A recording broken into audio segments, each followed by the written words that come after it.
Hello. So as the title says, it's that daily stream for everybody that wants to just come on to chat, whatever, because lockdown, not being able to do stuff, or if you're working, the stress, I guess, of being infected or infecting family members. Also, I'm noticing I definitely have to start cutting my hair soon because you can see where it's starting to stick up where I've had headphones on. So that means for me it's too long. So I've actually had a really busy day today. Had to go up to the pharmacy to pick up my weekly lot of prescriptions. Was doing a load of sort of electrical cable work because I had a scintillator delivered and a iron chamber. I haven't done anything with the iron chamber yet. The scintillator that was delivered, I had to wire it up to one of my rate meters, and I did eventually get it working after a lot of messing about, so that was good. But what else did I do? I've had to order some stuff for my mum, where she's living with my grandparents at the moment as carers for them. I'm sure I did a lot more stuff today as well, and I can't remember what it is. Some laundry and stuff like that. But all right, Peach. That's a bit shit, isn't it? But hopefully everybody's doing all right, George. Is your symptoms heading back to normal now? Because I know a few days ago you said you were feeling a lot better. Hello, Rima. Yeah, I didn't get it behind me, annoyingly. But yeah, I've got a scintillator that's pretty cool. I showed people on Discord it, but...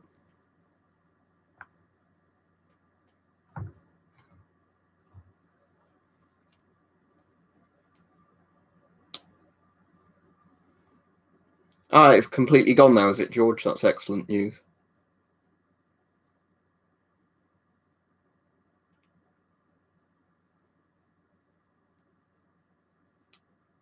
But yeah, good evening to everybody coming on. All right, Richard. But yeah, just chat about whatever, really, as long as it doesn't end up being, trying to insult other people because of whatever stupid reasons. But GSR Mark V, I assume you mean the old GSRs, don't you? Not the modern GSRs. If you mean the old Mark V general service respirators, £30 to £50, depends on the condition of them.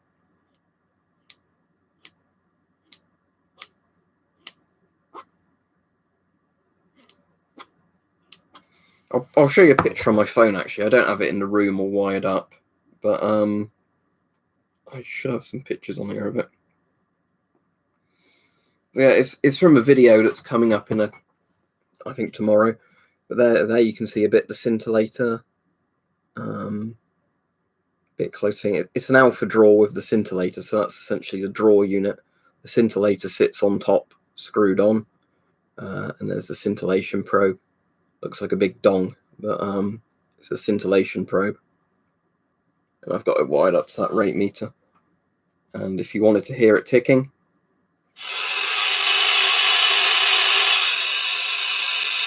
as you can hear, it works absolutely fine.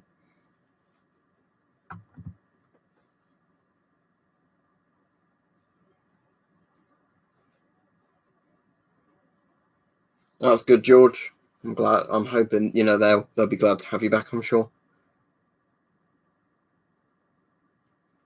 If you're about Steve, a scintillator, no, scintillators aren't anything like lightsabers. They're big kind of old cathode style things that amplify light from radiation into a readable measurement. They're like Geiger counters, but way bigger. But they're pretty cool things for like picking up quite low levels of radiation. That sounds good, Richard.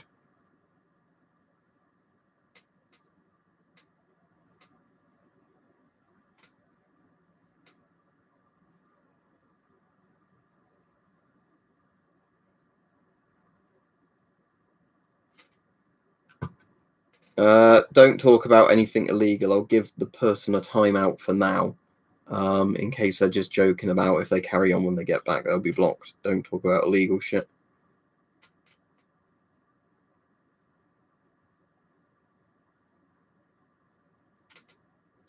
I'm getting rid of the guy who's randomly just spamming in the chat. Who is this person? Who is that person? Well, they're people who've been in the chat for ages. I don't know what your problem is with them.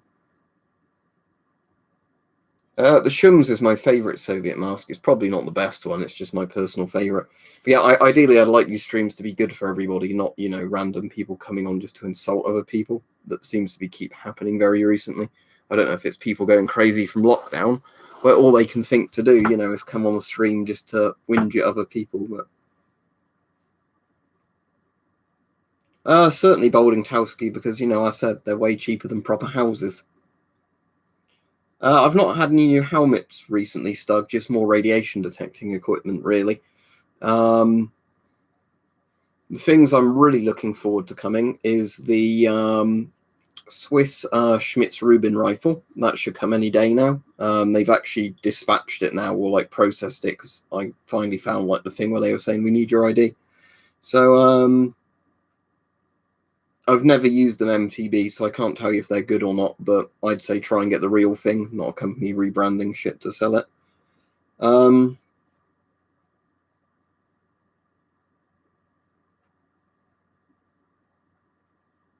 Yeah, I definitely agree with you there, Renzo. Well, it's not got a name like that one. It's the British Light Anti-Gas Respirator, but paratroopers would have used it, yes. But British Light Anti-Gas Respirator. But for all the people saying, where can I get a mask? Look on eBay. If nobody ships them to you, then nobody's shipping them to you. But yeah. So anyway, going back to actual interesting stuff to talk about. I was on about scintillators, and what else was on about? Yeah, I've got the Swiss Schmidt Rubin rifle coming. And I've also got that really cool scintillator coming from the US. Not scintillator. I've got that really cool ionization chamber with a digital readout coming from the US. And I've got the Soviet scintillator coming, which should be cool. I don't know if it's the Soviet scintillators that max at 3.6 Rontgen, because some did. But it's certainly a Soviet scintillator, and it's meant to be all in working condition, which should mean I've got something where I can pick up, you know, like gamma radiation from like a mile away, which is pretty cool scintillators.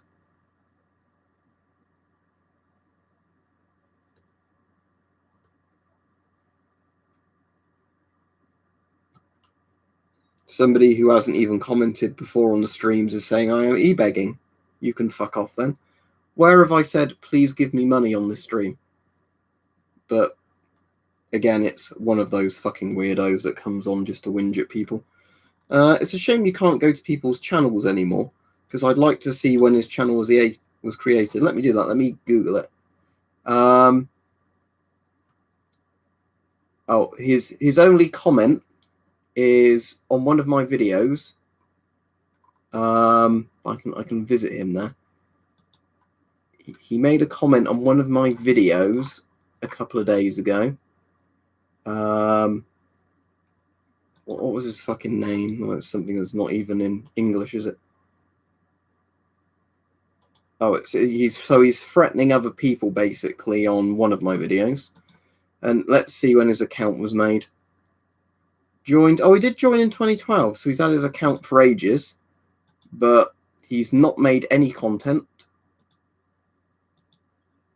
Nah, so basically he's a fucking idiot. But anyway, back to the stream. Like I said, I don't want to get too distracted by those dickheads, but I always find it strange when somebody accuses you of something you're clearly not doing.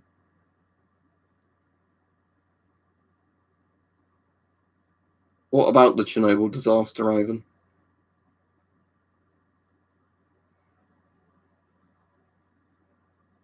Well, certainly Arnold zero content. I'd agree with you there. I mean, you sometimes get people who obviously watch videos and don't upload a picture, but yeah, when the person only has made one comment on any of my videos 2 days ago, which sounded like a vaguely threatening comment, and then when he says, "Oh, I'm tired of you e-begging," plenty of dickheads on YouTube. I would definitely agree there, Guardian. But the thing is, like I said, it's very strange when some people just want to chat and have a good time, isn't it? And then you end up getting people that just try and make other people miserable. Kasan, the stream started 9 minutes ago.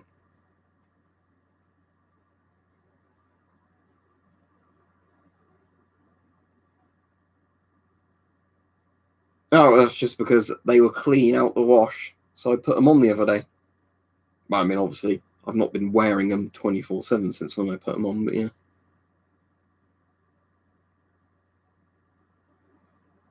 The UK was allies with the US during the Cold War, Brad, but nothing happened in the Cold War because it never went hot, thankfully. I mean, of course, you had your little proxy wars and your sort of spying and everything, but if the UK did something during the Cold War, just like if the US did something during the Cold War, it means World War III would have happened, and thankfully it didn't. Too many, Keegan.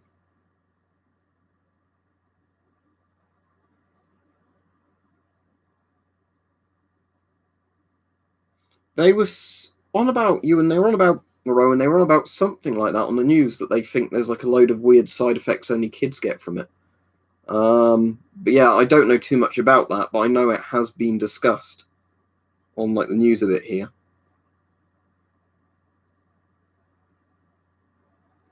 Well, that one. It's a Warsaw Pact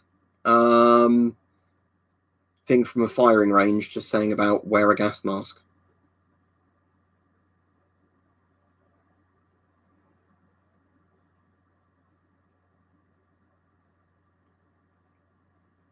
Now, so is the Umarex Ruger 1022 basically just a Ruger 1022 externally, just an airgun variant, not an actual 22 long rifle.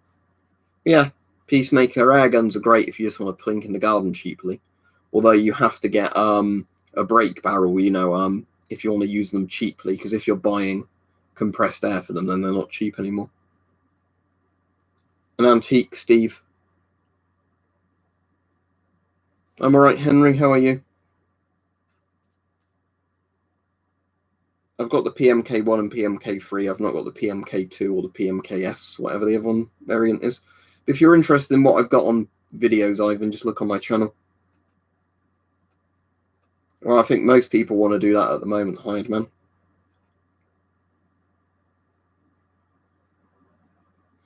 I've only got two air rifles. I've got the what was that first one I had? I did loads of videos on. Crossman Nitro Venom. Yeah, the Crossman Nitro Venom was the first air rifle I got. And the barrel's slightly misaligned on that now, so don't shoot it anymore, but that's still in the gun safe. Then I've got a really cheap one, which is a BSA, which is basically just a Gammo Hornet, which is just like a very basic modern Springer break barrel. But that's fine if you just want to plink in the garden. Then I've also got, in terms of other air guns that aren't strictly air rifles, I've got a what's the name of it? It's like an Umarex style, you know, licensed copy of a real gun, just as an air pistol. But PSX 4 Storm, like a Beretta one. And then I've also got a Daisy Red Rider, which is, you know, more like a BB gun than an air gun, but it's essentially an air rifle mechanism that shoots BBs, not pellets.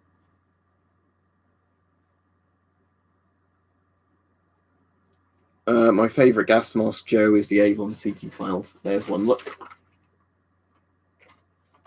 If the wire untangles from it, there we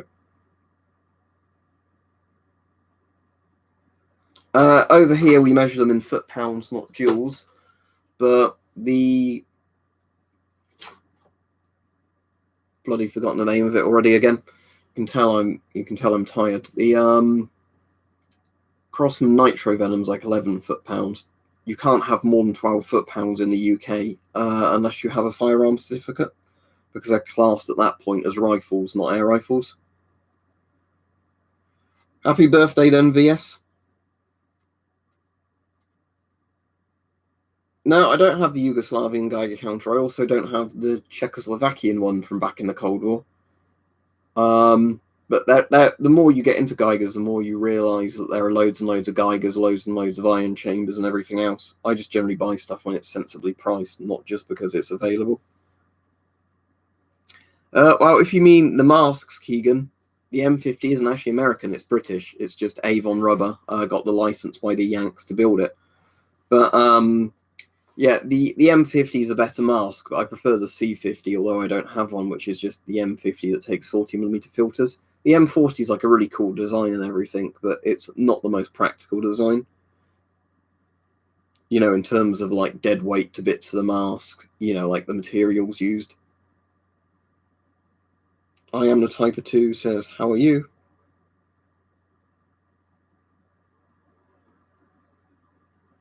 Yeah, I agree. It'd be nice if you could get masks without people looking at you weirdly, but sadly, even with a global pandemic on, that doesn't seem to be completely happening, does it?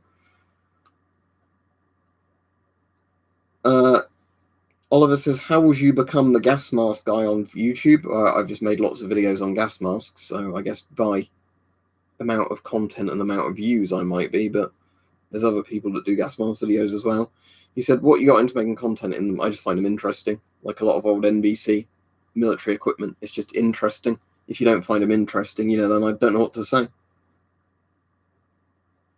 FHK says, hey, are you online? Well, I'd hope so. Otherwise, this would be a very weird video if I could predict people's comments and that. Not Stephen Colbert, thank you very much. He says, I met a cool dude from Belarus and got a GP5 and PMG kit for a good deal. With a Millennium and M40, the collection is going good, especially since all are large, extra large for the Soviet masks. That good? Do they fit you all right? But that's cool if you've got all that stuff, and thank you very much for the donation. There was somebody earlier at me in the stream, I don't know if you saw him, that was whinging at me for e-begging, even though I hadn't asked anybody for donations or anything like that. If people want to give them, then I'm very happy to receive them, but you know, as we said, it's probably just a troll account. But yeah, the Millennium's cool. I don't have a Millennium. I've got an MCU2P, which is kind of like the same design masks that came out before the Millennium. But the Millennium looks really nice, actually. I don't know, did the Millennium have some sort of issue with it, though? Not that it would affect you, I'm just trying to remember why they didn't become as popular as they could have been. That's all right, Oliver.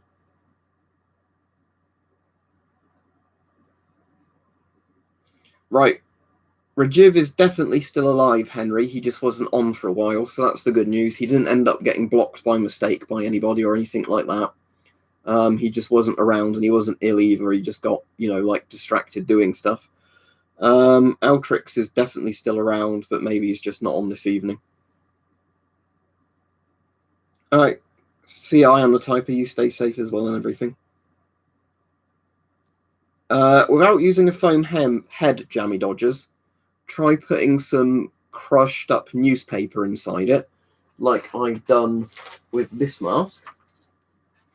So that way they keep their shape. That's just a Nazi German mask. The Volksmask or Volksmask 44. When I got this, it was all crushed. So I put a load of newspaper in, so it kind of went back to its original shape. So once you get your mask and you stuff it with newspaper, it should go to the shape you want, but you're going to have to find somewhere to put it. You don't really want to hang it by its straps or like by a bit of the headpiece.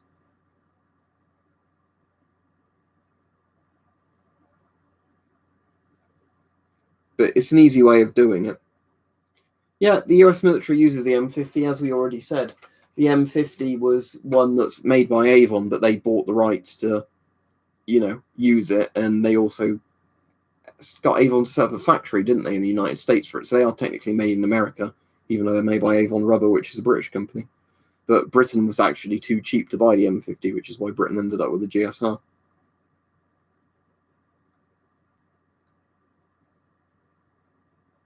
There's already been some Briggs. Like I said, and the weirdest ones were the ones accusing me of e-begging, even though I didn't ask anybody for money. You know, like, oh, I'm sick of these e-begging streams.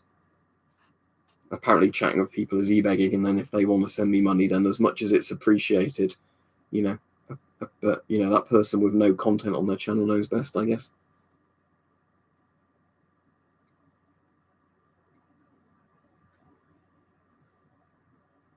Yeah, that's what I found. I just find all that NBC stuff interesting, Keegan. The thing is, like I've said before, if you want to know a lot about certain types of gas masks, there are some collectors on YouTube and other places that are like really into certain series of gas masks.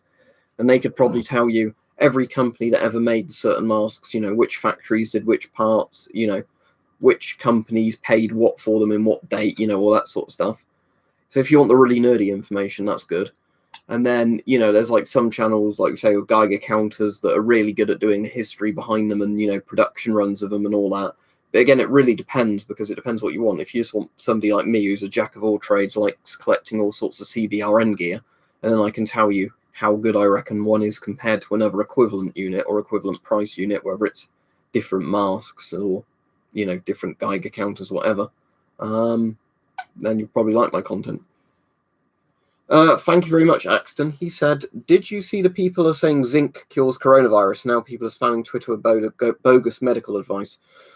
There's been so much bogus medical advice, though, hasn't there, over this? I haven't seen stuff about zinc, but I've heard about was it cordial silver before that? And then, like, Trump saying to drink the other stuff. I know Trump didn't actually say drink bleach, but he did say, talking to doctors about tremendous light.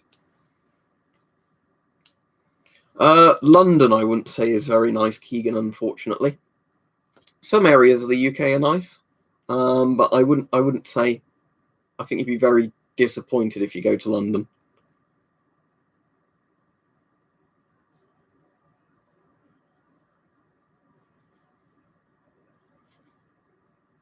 Trevor says he just got out of lockdown, or he says, sorry, hey there, lockdown, folks. He just got out of hospital due to COPD exacerbation, had a COVID test. Is COPD similar to asthma? It's like one of those lung conditions, isn't it? But I know you're more at risk if you have COPD, like with asthma, for corona.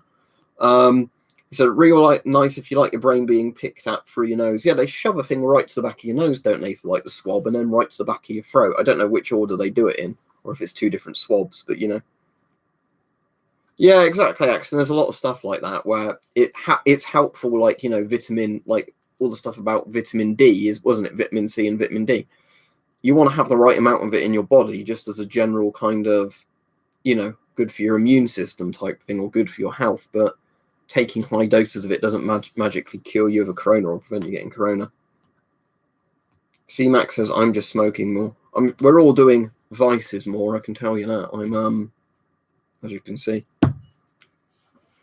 T-Ville says, that's why I love your channel, because you're not approaching the hobby like a know-it-all, just somebody sharing their interest. I hate watching channels that have lost the common touch. I think it really depends how it's done, because it depends what sort of videos you want to watch. But all I'll say is the channels I kind of lose interest in are the ones that, yeah, like, this is what I like when Weapon Collector, and I've gone and met Mike several times. He's a really nice bloke. But or similar with Richard Weaponsmith, who's also in the things at the moment. When they do like DIY videos on making stuff in the garage or whatever, or making stuff with like a homemade forge, it's really like basic stuff most people could do if they just got some of the materials and learnt a bit about it. But then some of the channels that end up doing videos on this sort of stuff have really expensive tools that nobody's going to own. So if somebody goes to watch their tutorial on how to repair something, and then they don't have the tools, it's sort of a useless, you know, tutorial. Where the thing I like about how Weapon Collector does it, when Mike's doing those videos, he always does it with, you know, stuff most people might have in a shed or garage, you know, doing it like the easiest way you could, almost straightforward way you could possibly do it without a lot of power tools, or, you know, or expensive tools. Richard says too much zinc in your system can lead to nerve damage. Didn't know that, but that's not a good thing. And not Stephen Colbert, thank you again. He said, not sure about issues with the Millennium. We'll have to look into it. I just like that 90% of hardware is interchangeable with the M40's Millennium. That's one of the good things the US masks is, like the M40, the MCU2P, the Millennium, and I think the M17 as well. Lots of the bits clipped onto the same bits. You know, they used a lot of similar parts. I'm in Oxford sort of area. Connective wraps are Oxford as a county, not Oxford city centre.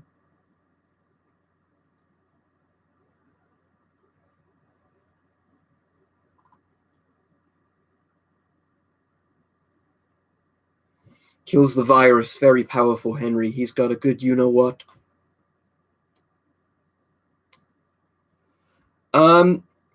Right.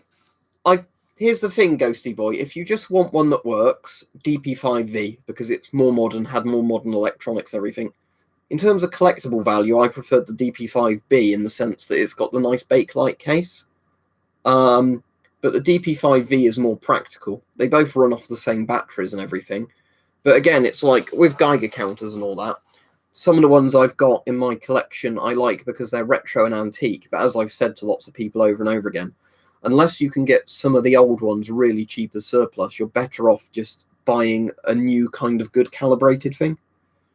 So basically, to try and explain that, like if I open up my, like DP63, is a lovely old Soviet Bakelite, Geiger counter, but the ranges on this aren't very practical for most people because the lowest range is 1.5. Actually, I don't think I've got batteries in this at the moment, have I? Yeah, because I was trying to sort out the other one. But anyway, the point was this one does up to 1.5 Rontgen, up to 50 Rontgen, but you're trying to read it on a really small little scale.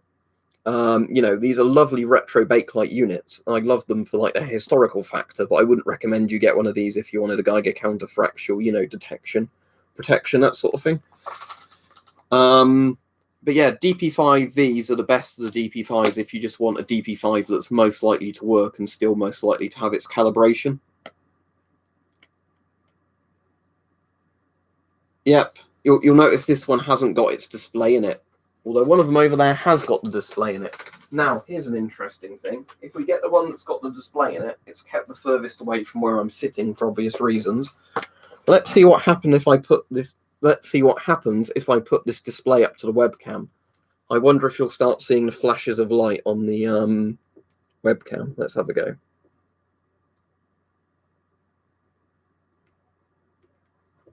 In theory, you should, but yeah, I saw a white flash then.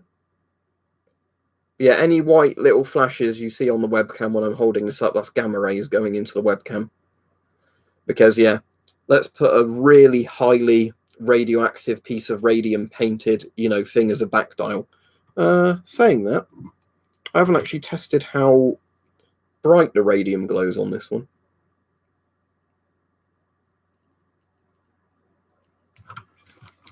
But the sad thing is with radium paint is as cool as it used to glow back in the day. They barely even glow anymore, radium paint.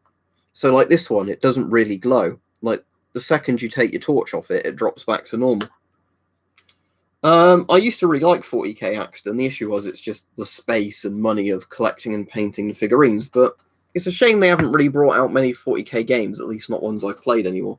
But I do like 40k, and like David Lynch's version of Dune and all that, It's bad if it gets in your body, Keegan. If you like Geiger counters and that, you'll find radium really fascinating because, again, you can take measurements from it and stuff like that.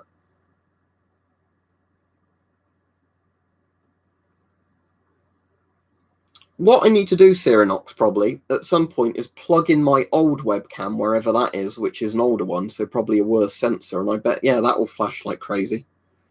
We were talking about old Soviet Geiger counters with the crazy radium back displays.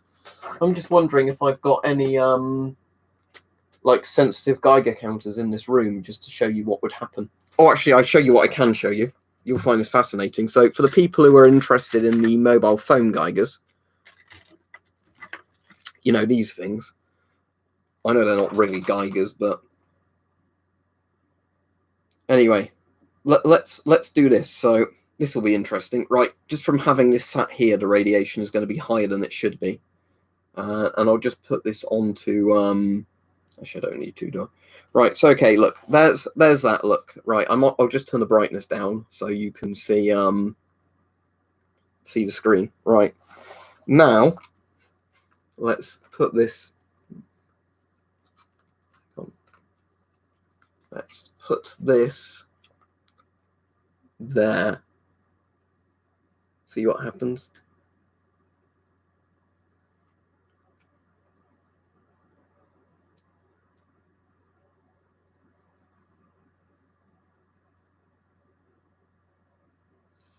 That really doesn't surprise me, Crazy Egg. The thing is, if you play the Fallout games, as much as people think a lot of the stuff in Fallout is made up because it is a fictional kind of, alternative history, post-apocalyptic thing, lots of the crazy 1950s America, Nukem, all kind of stuff was actually quite accurate.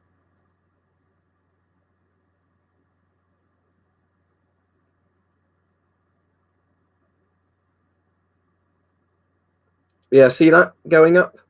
That's because, yeah, a Geiger counter that actually irradiates you if you look at it. Brilliant. I mean, I love it for that reason, because it's really good for taking measurements with.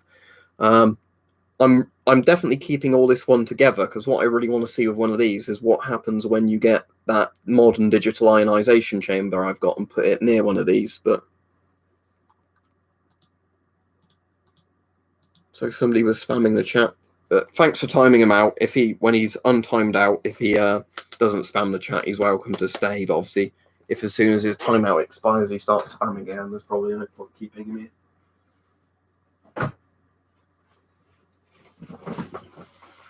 Yeah, Rad's a second. The worst areas of Chernobyl after the disaster would have been like Rontgen absorbed dose per second, but in reality, you never can get radiation that high, especially not hundreds of years after a nuclear war.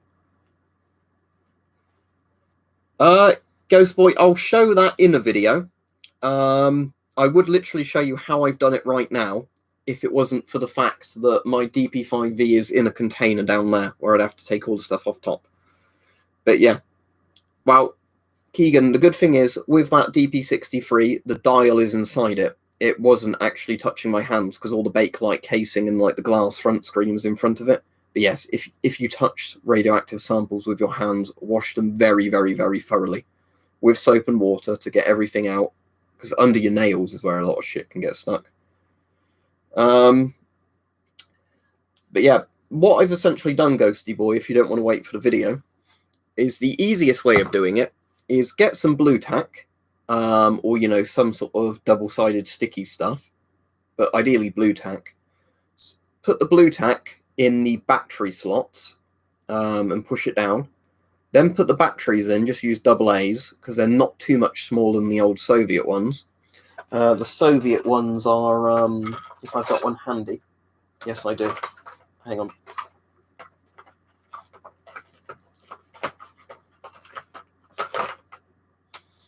Right, the important thing is they're the same voltage as a AA battery. That's what I want to get at.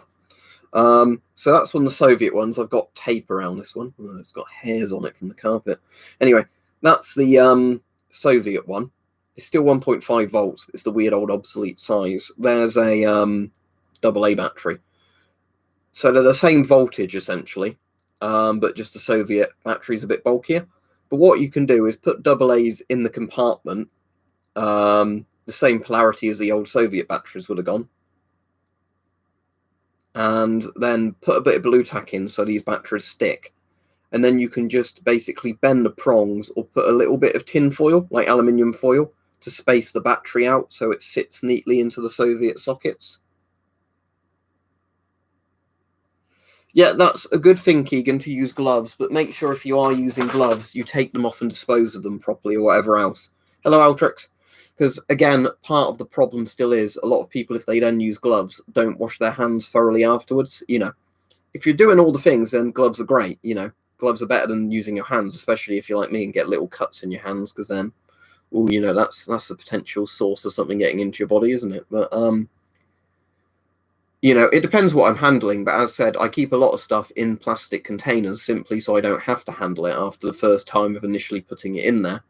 Because, you know, it's like with the some of the rock samples, I've got them in airtight plastic containers, so I can show them and demonstrate the beta and gamma with a Geiger counter, because that will get through the little plastic container. But it means there's no danger of contaminants getting on your hands. Right. I did a video, thank you again, not Stephen Colbert, I did a video on that the other day, actually, so it's worth you checking that out. But the Therapy is probably my favourite, although, again, Therapies can be slightly hard to clean, but it's not unique to the Therapy. The GMQ, whatever it is, 500, that's another good one I've got. Let me go get that. It's on the shelf in the other room, so I can go get it.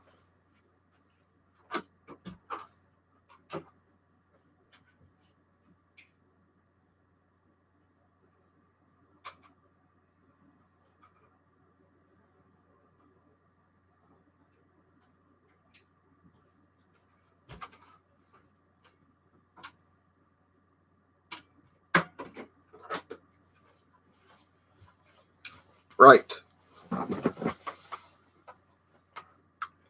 So this is the GQ GMC 500. Basically, with the GQ series, the better models go up in price. This is one of the closer to top-end models, but they do some that's got more features and range than this one. It's more expensive. So if you watch, I was going to say, if you watch the video I do the other day, I'll go over the pros and cons in a bit more detail of some of these. But one I didn't show in that video, which I do really like, is the MGP DMC 2000S, because this is like a really good range nuclear industry style dosimeter, you know, where people can have them clipped to something like that. And the reason I really like these, obviously, is they're very small for going in a pocket. They've got an amazingly big range, you know, and stuff like that. But in general, if you want the best money Geiger counters, it's looking for good condition second-hand ones like this, because, you know, these would have been like probably $500 to $1,000 when they were new and, you know, bought by power plants and everything else for the workers. But sometimes they end up on eBay for like £20 to £50, or probably dollars over there. Axon said, is the Metro gas mask to protect against radiation concept accurate? I don't see how gas masks can stop ionizing radiation. Right. There's a couple of ways it works. So, obviously, alpha, beta, gamma with radiation. Alpha radiation is stopped basically by something as thin as paper. So a gas mask would protect you absolutely fine from that. Beta radiation. Thicker rubber and old-fashioned gas masks with glass lenses are actually quite efficient at stopping beta radiation. Again, it's going to depend on the strength of the source and everything else. But if you had a gas mask on your face and there was beta radiation in the air, it would be doing less damage to your skin because some of it is not getting through the mask. The mask itself is going to give you no protection from gamma radiation. However, the most important factor with a gas mask, if there's radiation, is radioactive dust, like fallout. If you inhale or ingest that, it can often be a death sentence, depending on the strength of it, because a lot of it doesn't leave the body very efficiently. So once it gets into you, it's causing you constant damage while you remain alive, especially if it's something of a long half-life. But yeah, so does that answer your question? Yeah, strontium-90, exactly. If you get strontium-90 inside you, it's what they call a bone seeker, like radium is. It gets into your bones and constantly damages your bones and skeleton and, like, you know, bone marrow, because it's, you know, blasting you with radiation while it's stuck in your body, which is why, yes, exactly, a gas mask, although it's going to lower the amount of beta that gets through to your skin, it does stop you inhaling or ingesting. Yeah. Yes, you're done, comrade. Although they don't actually even speak with Russian accents, do they, in the Chernobyl TV series? Comrade soldier, you're done. Whatever the line is, you know. I don't know if they actually, everyday preps, had them in World War II, but you mean like these, don't you? Pen dosimeters. Because bear in mind, it wasn't till the end of World War II when a nuke was first used as a weapon, so people kind of didn't think about these very much. But yes, pen dosimeters are very, very cool.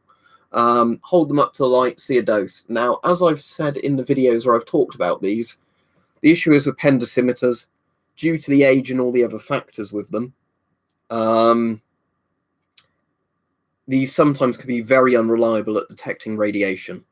The reason being, old ones use quite old capacitors and everything else. If you end up getting the ones from like the 1970s onwards, a lot of them are still in very good condition and work quite well. So yeah, size-wise, these are really convenient and everything, but these were basically made completely obsolete by these, because you'd much rather have a digital thing that you can flick between a cumulative dose and dose rate, you know, and it can make an alarm sound if you get exposed to high amounts of radiation, compared to something like this where you have to keep checking it to see if you're being irradiated, you know, and there's lots of things that can potentially go wrong with them, because it is an actual old mechanical, electrical design on how these work. Henry says he serves the Soviet Union. Thank you. Yep, I've seen it. I started watching the film remake and got bored of it, but the old TV series is good, isn't it? The one, I don't want to spoil it for people, but yeah, about the a secret nuclear facility kind of thing that the British government's. Yeah, we won't spoil it for people who haven't seen it, but yeah, it's a good film.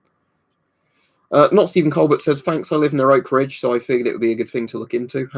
My great uncle actually worked there during the war. He had to tell everybody they were making pantyhose. Oh, that's interesting. But yeah, Oak Ridge, I've actually had a sample come from Oak Ridge because a bit of cesium 137 I bought with all the calibration documents, or not calibration documents, but you know, saying it was a legal activity level to be sold to civilians. That all comes from Oak Ridge, where they put it into the check sources. But yeah, let me see if I can find for you on US eBay, not Stephen Colbert. The only issue is postage prices will often get fucked up because of don't forget to like the stream, everybody. I'll just remember to say that now, because of you know, me trying to work out what costs what to look for people in the US. But let me just see if I can find you something that would probably be a reasonable price.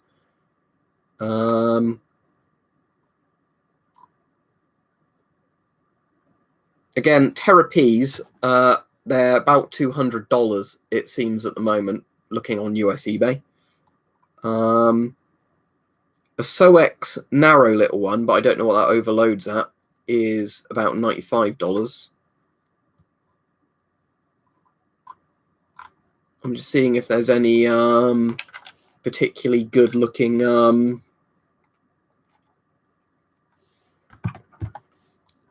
you know, like small pager style dosimeters, because again, that's what you kind of want, really.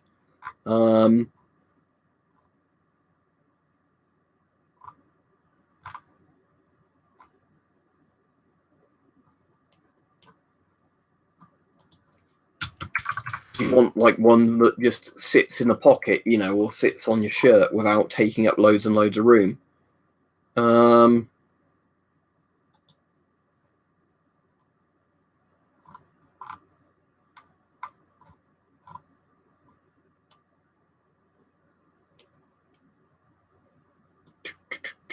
What's the I'm trying to think if there's any. Let me just have a little search for you. Apologies if I'm missing any comments in the chat. Just repeat them when I get back if you miss them. Obviously, as I said, you can get the little mobile phone ones, which are surprisingly good for what they are.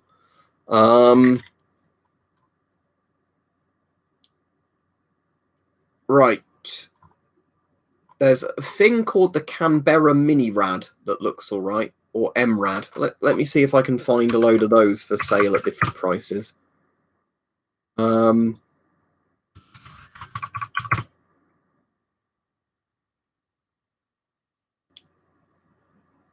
Yeah, it looks like they'd be about $260 each, but that's the kind of thing like this. Let's see if any of these MGPs are for sale on there. So I know they do a few different models. Right, here we go. As far as I'm aware, this is in working condition, but there you go. This is a good price for one. Let me at you. Hopefully nobody else snatches it from you before you want to buy it. But yeah, one of these, they take a weird flat watch battery. Never been used, no battery included, just unit. But if you want something that will sound an alarm if you get exposed to a high amount of radiation, you know, you can look at if it's above background and it will show you your accumulative dose. But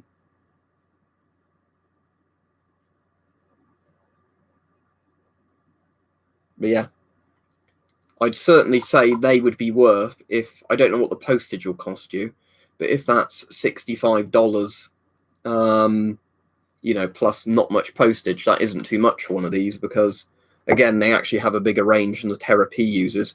The only issue is with these is it seems a lot of the time if you go on the rate display, hang on, if I can get to focus, come on, focus.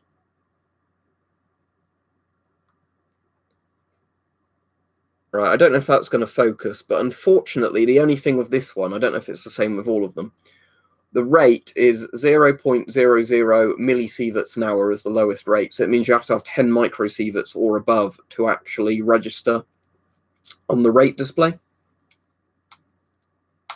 No worries, but if you look around, I'm sure you can find similar things to this, because some of these pager dosimeters have different ranges, but supposedly these go up to something like 9 sieverts, which is like over 1,000 Rontgen. So they have a very, very you know, wide range, which is good. So you don't have to worry about them overloading, and they'll certainly let you know if you're above background radiation. Right, I did, Slim. Well, I did find a guide to its range. Its range is actually done in micro Rontgens. Well, it says milli Rontgens on there, but the actual range seems to be in micro Rontgens, where a few sellers have put the ranges. but I think it's about only 1 or so millirontgen when you get into the red. So it's like 10 microsieverts. Thank you very much, Marty.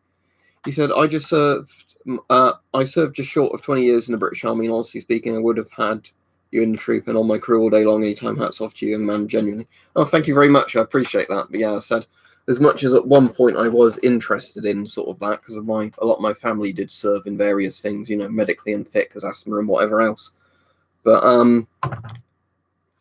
yeah, like I said, these little dosimeters, though, they are very good for what they are, because, again, they combine the pen dosimeter function with a Geiger counter function, whatever else.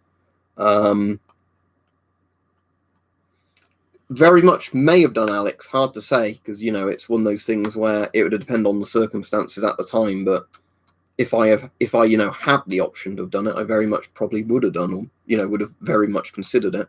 But I'm glad you enjoy them, Toad. It's nice for, I think, people at the moment to have something to talk about, isn't it? Because I know for a lot of people, they're trapped in their house and nobody to talk to or whatever, and it's making them go a bit mad. What's that about tritium, Ahmed? Who are you? Steve. What did Steve say? Let's see if I can answer him. Oh, right. What was used in the old 1970s glow-in-the-dark model kits? There could have been a couple of things.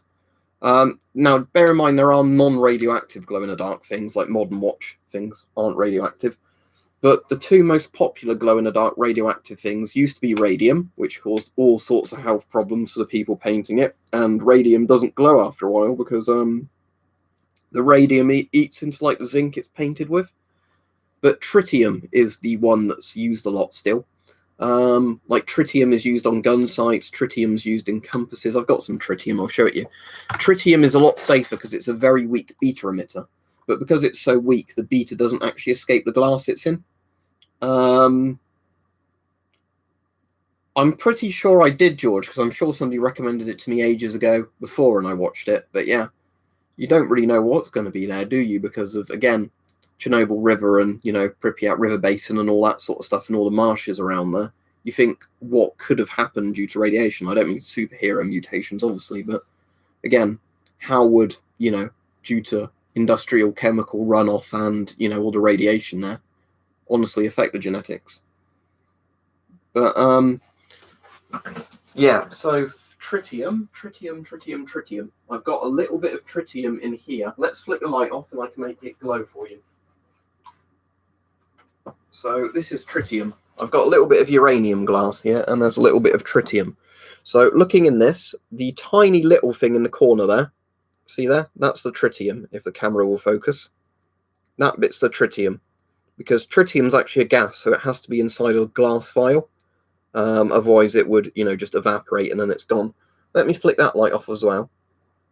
Right, you might be able to see that's glowing ever so slightly. But if I get that UV torch again, wherever I put it. Where did I put the UV torch? Hang on a second. That's a regular torch. I don't know if it does much if I shine that onto it. It glows so much you can't see it because it's plastic. But yeah, tritium. It fluoresces under UV and it glows really brightly. But again, it's not that good to show it on here because again, it's not pitch black.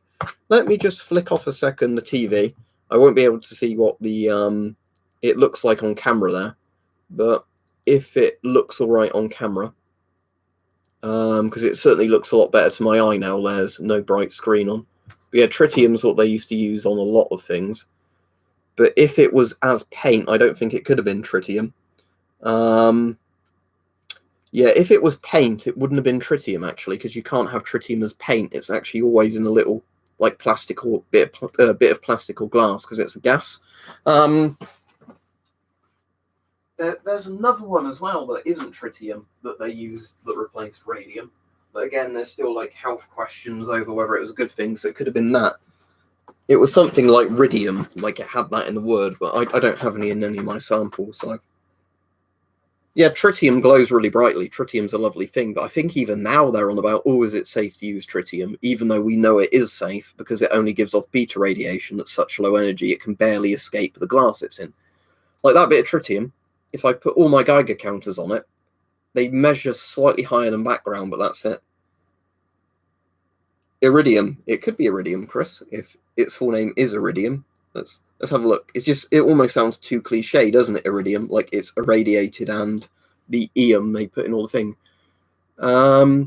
Iridium is a chemical element with the symbol IR atomic number 77, a very hard, brittle, silvery white transition metal of the platinum group. Is the second, isn't it?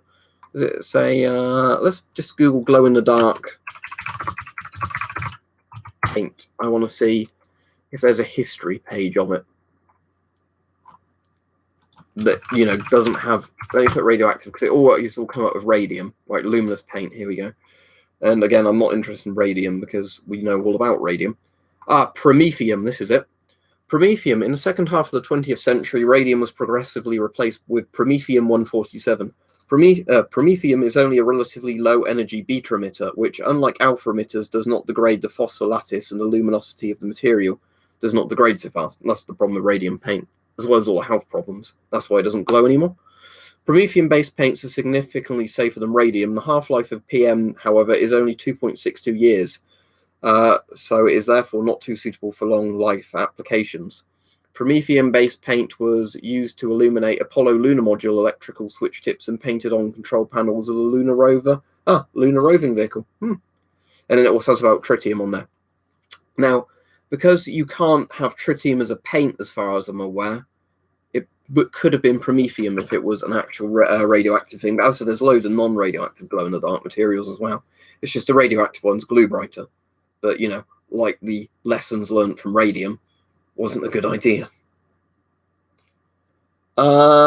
Henry, right, if you watch some of my videos, you might find that out. But I'd be very careful about saying on here, just because, you know, the CBRN police have paid me a visit and I don't want to implicate myself in something, even though all the stuff I've got is legal.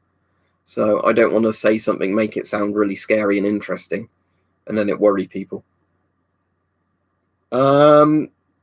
There used to be a reptile shop a couple of miles from where I lived, Yornam, but they've moved. But that's where I got it from years ago, and Scorpion's dead now. But well, mental exploration, as we said before. That's amazing, Shot Zombie. If you got a rifle, or was that a pistol Mauser, or was in Mauser rifle? But yeah, if it was only $50 and you managed to repair it, excellent. But yeah, about relaxing lockdown. As I said, there's no easy answer to this. You don't relax lockdown. You know, it causes massive societal damage, and economic damage. You relax lockdown too quickly, and people die, and health services get overwhelmed. Well, Yugo actually means Joe Yugoslavia. So it could mean anything if you put the word Yugo on it.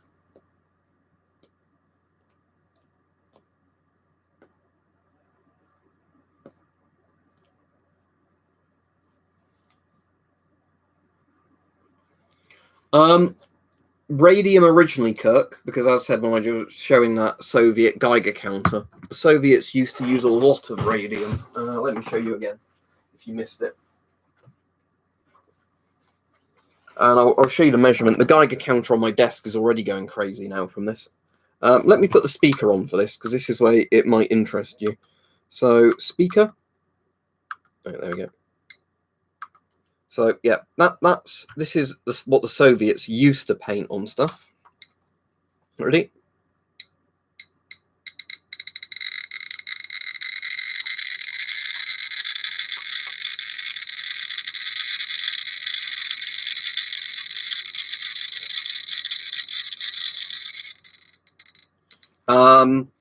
But the Soviets did replace radioactive paint with non-radioactive paints.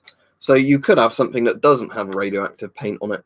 But I know Vostok watches and all that, they were already using non-radioactive paints. But yeah, in terms of old Soviet compasses and, you know, all the stuff, it's just radium paint.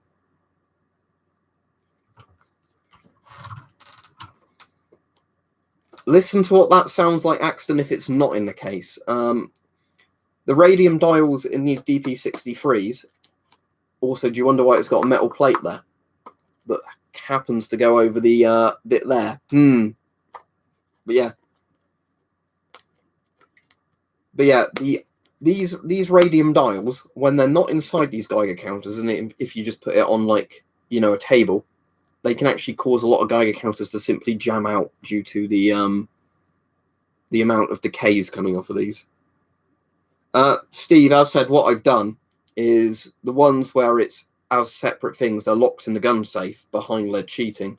This one I want to keep it in its original condition. So it's basically just not going to be where I'm sat next to it. Because the thing is with radiation, you have a thing called inverse square law. So, like, let me show you something. So let's say I have this sitting here.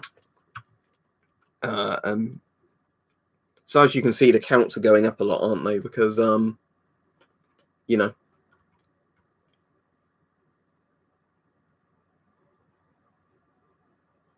in terms, what's the dose equivalent of that? Microsieverts per hour.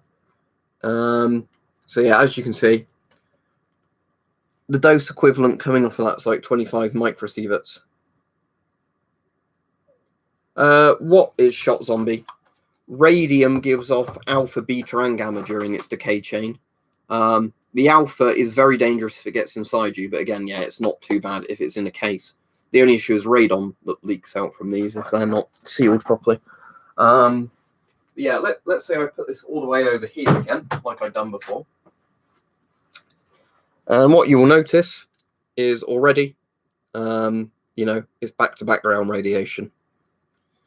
Although, like I said, the thing is with that case is if you get this case and you point it at a Geiger counter, you already see them start going up before you've even opened them. But yeah, shot zombie, the radium scale from one of those, when I put it inside two separate ionization chambers before to take readings on it, 18 Röntgen per hour on my German ionization chamber, and on my British one, 16 centigrade per hour. That's the alpha, beta, and gamma combined inside an ionization chamber. And that's not a dose equivalent. That's actually measuring the amount of air ionizing inside the chamber. But yeah, 18 Röntgen per hour from a little painted dial. I mean, that does explain, though, doesn't it, why the radium girls died so horribly. Because if you're painting, you know, radium paint on shit and then licking your brush, doing that day in, day out, like 10 hours a day. Okay, Oppressor's got some science for us. He says, tritium doesn't glow. It's the phosphorus coating on the glass that's fluorescent due to the beta radiation that tritium emits. When you shine UV on the tritium glass vial, the phosphorus fluoresces too. Good to know. But so it's basically the energy from the radiation making the phosphor glow. Let me look up Irish DPM. How does it vary from the British one? I mean, it might be completely different. It's just whenever people say DPM, I always think of Soldier 95. Soldier 95s. Anyway. I'm just going to search Irish DPM because every time I keep trying to copy your thing. That looks all right. Reminds me a bit of... weirdly, do you know what that reminds me of? One of the Yugoslav camos. Yeah, compare Irish DPM, or it looks a bit like some of the French camos as well, to but Yugo camo. But it reminds me of yeah, if you just Google Yugo camo, it reminds me of you know, that same sort of Serbian sort of Yugoslav style camo patterns. Yeah, it looks a cool camo. I'm sure it'd work absolutely fine. I don't have any, sadly, but.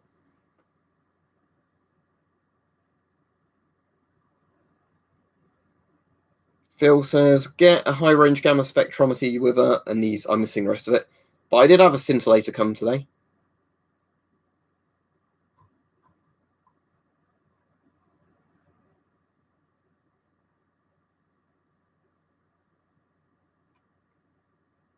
The interesting thing is CRTs can give off X-rays as well, can't they, if there's enough voltage going through them and there's not enough lead in the glass.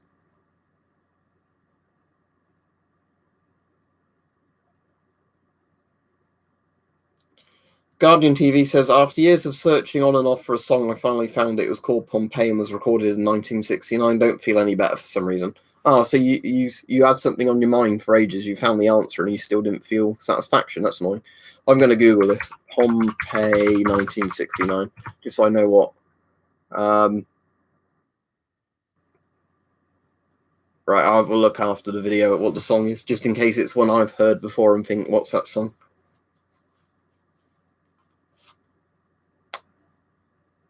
Ah, Drogheda said it does look a lot like the French CCE camo and Serbian wooden. I tested CCE alongside it in the trials. Ah, great minds think alike then, I guess. But yeah, it's just, you know, with some of those camos, I immediately, when I see some patterns, think, oh, it looks like a various, you know, like all the lizard kind of patterns that came out in the 50s as well.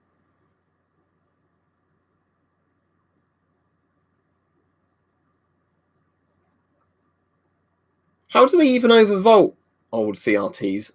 I'm not saying I'm going to do anything dangerous, but I've got some old CRTs. But how would they even overvolt them? Is that just putting them on a really, really high power supply? Or is it putting more electricity than should be going into it, so the step up massively pumps it up? DP3B, Phil Marston says. Let's have a look at the DP3B. I'm assuming if it's got DP in the name, it's a Soviet Geiger counter, is it, or Soviet radiation detector? DP3B. Ah, that's the vehicle. A DP3B, though, is actually a ionization chamber, isn't it, on the end of the pole? As far as I'm aware. I was going to say that the big kind of cylindrical unit is an ion chamber, isn't it? Like the DP2 was an ion chamber.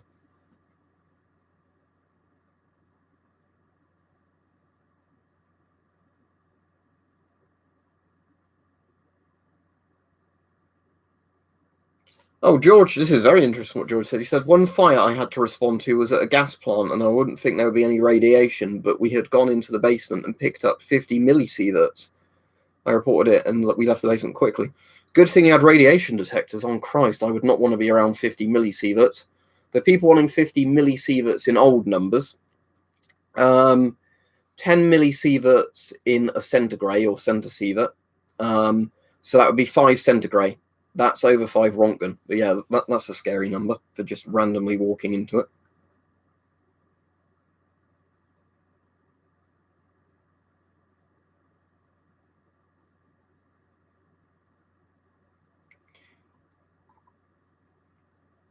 But yeah, it's cool. I've got a lot of old things like that, Phil. The thing I really, really want to get at some point, but never run into them, and even if I did, it's whether or not the person could even ship it out of the US, is either the 100 or 110 Radiacs, whatever they're called, or what I'd rather have is the bright yellow CDV 718 variant of it. That's got a much lower range than the 300 and the 500 as far as I'm aware, but if you want to just have a basic Geiger counter, it'd be fine for that if you're not paying too much for it.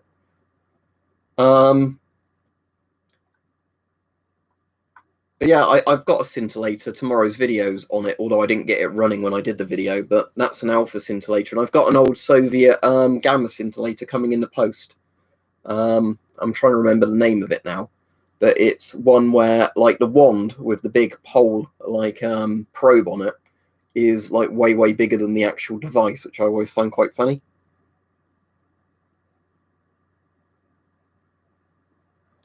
Right. That's the CDV 720 there. That's not a Geiger counter, it's an ion chamber. The CDV 715 is an ion chamber.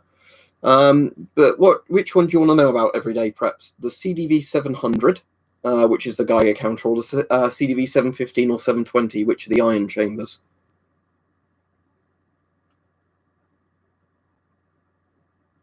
Yeah, well, if that was gamma radiation, George, giving it off, there isn't really any protection from that. It's just limiting your exposure.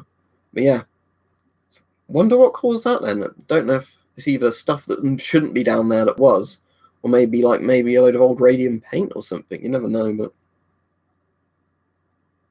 CDV 720, right? Let me get it for you. It's not got batteries in, but I can show it you. And I have done videos on the CDV 720. That actually turns up a lot less, the CDV 720, than the 715 and the 700, because there were less of them built. But okay, so it's an ion chamber that was in theory meant to be able to read beta radiation as well. So how this works is at the bottom you've got a sliding cover, ratcheting cover, and if you open that up, you expose the bit that can read beta radiation because it's just got a thinner bottom. That's why it's got the weird circular design. That's just to protect you from accidentally puncturing the chamber. But you can see the bottom of the ion chamber is there.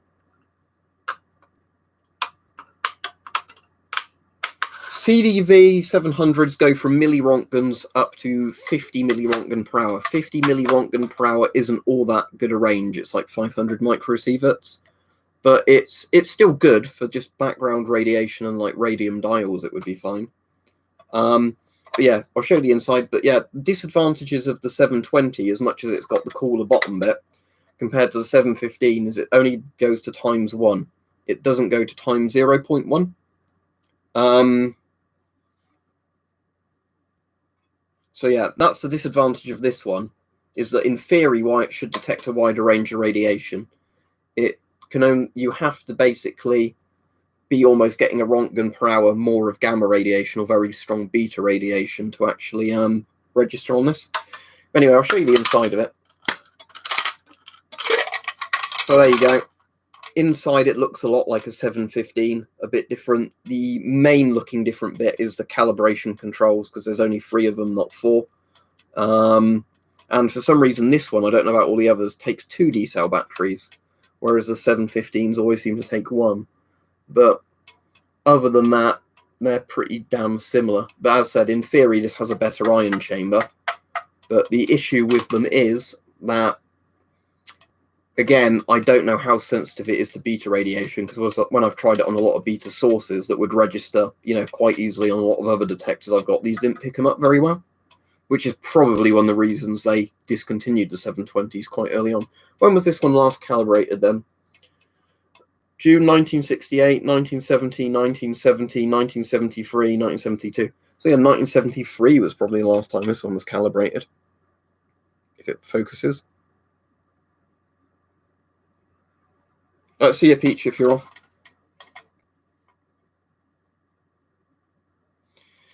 It depends on your budget, Keegan. And as I said, do you want something that's like a nice vintage thing, or do you want something that's actually a lot more accurate and efficient and runs off modern batteries that just, doesn't look as cool?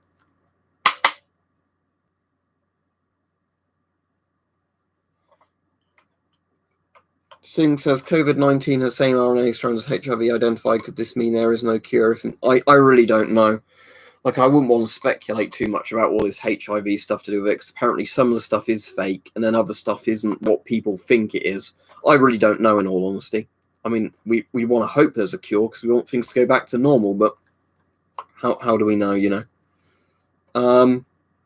Well, yeah, that's the correct answer, Keegan, that you want both, like me. You start collecting some and can't stop. But yeah, if you want a vintage one, the CDV 700 is the most practical for most people in the States. The only problem with old retro Geigers and that is that, what was I going to say? That the old parts can be pretty prone to, breaking after not very long of you using them, because they've not been used in so long, and often they're like 1960s electronics. What ends up happening is, when they eventually get switched on and you end up using them for a bit, an old capacitor burns out, an old resistor burns out, and then you have to know how to replace it. Oh, that's cool, Keegan. So you actually find this stuff really interesting for a good reason. Right, let me show you, not Stephen Colbert. Again, I've got it in the other room. It takes a pretty weird battery, but you can find them online, because thankfully they're not an obsolete battery. They're just one of those batteries that, it isn't very common. It's like a button cell, but I've still got one in the packet, because when I bought a battery for it, I bought 2. So I'll show you the battery and then I'll go off. But let me just find out for you.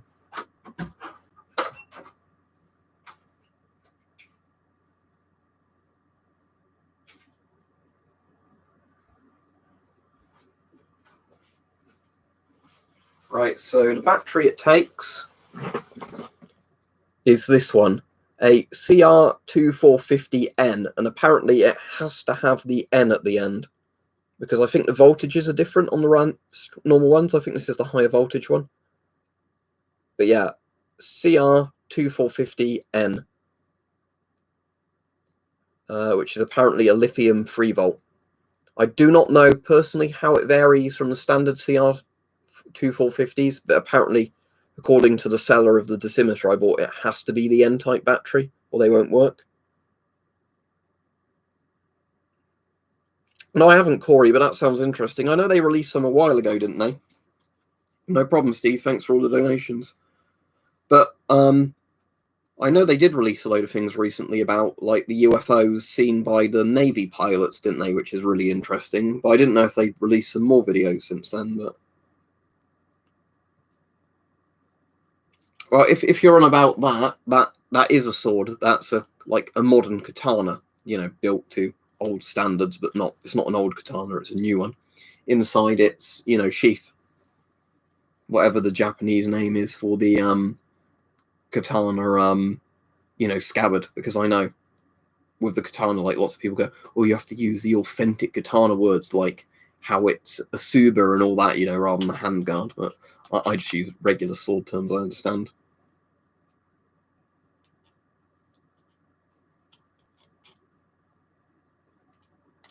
Yeah, I've got some in my collection, Henry, but yeah, as said, it takes the piss, I think, when people buy medals just for the sake of, because they want to LARP as, somebody who was actually in a war or conflict or anything like that.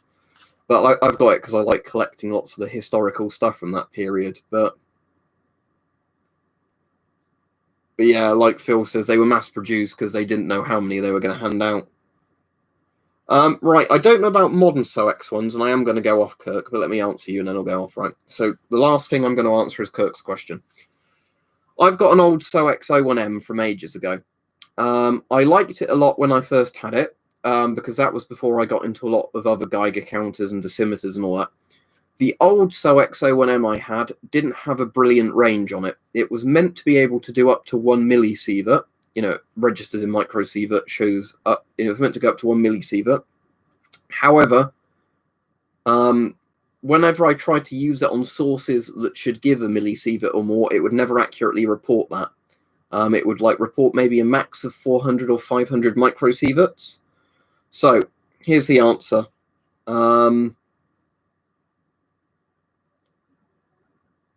I quite liked it. If you're not paying too much for a SOX, it's good. The modern SOXs are probably better, but the main issue I had with it was it didn't meet its requirements. When it was advertised as having a certain range, it didn't do that range. So there's my answer for you. The SOX did have a lovely display, though. Out of all the little Geiger counters I've had, I think it had my favorite display out of all the other ones, like color display. Only a couple like menus on it, but the menus you had had proper functions and info on them. But yeah, so thanks everybody. See you all.